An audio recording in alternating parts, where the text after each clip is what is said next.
But the thing that was missing, or what I was looking for, is hinting at both sides. For example, when we read any book, right, generally it tells us the gist of the story or what will be coming. So I think it's quite key for you to kind of mention, your points.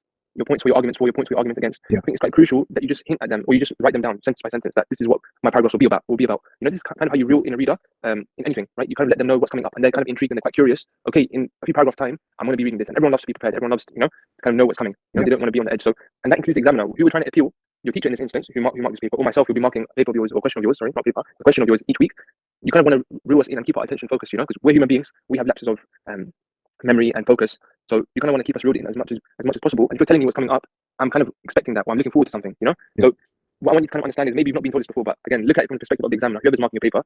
How can I keep them as focused as possible so they can give me the most marks? Because unfortunately, even I'm a victim of this, and a lot of examiners, you're marking so many papers, right? And at some moments in time, you're just getting bored and it's quite monotonous and stuff like this. And a lot of the papers aren't standing out. You're only kind of focusing on the papers that are making everything crystal clear, concise. They're not waffling. They're telling you in the introduction what's coming. So bear that in mind. I would say this is the key to success. Like you need to appeal to the examiner. Yeah, so, how would I put that in the paragraph? Yeah, I think this is the key. Just hinting, just letting them know what's coming. That is enough for someone. If you're telling me in the first paragraph, I'll be talking about the concentration ratio is too big, which is one of the points, or on the against, I'll be talking about this is not actually the case, and we can see that small firms like Santander are coming through. So I'm looking forward to seeing what your application will be, what your analysis will be. Give the headlines basically. Yeah, absolutely. Wonderful way to mention that headlines. Read the headlines. Or this person got shot. Or I just saw a headline recently about, I think, 10 people got killed on a beach in Australia. Now I want to read more, right? So again, psychologically, this is very, very important, because all the points I mentioned. Right?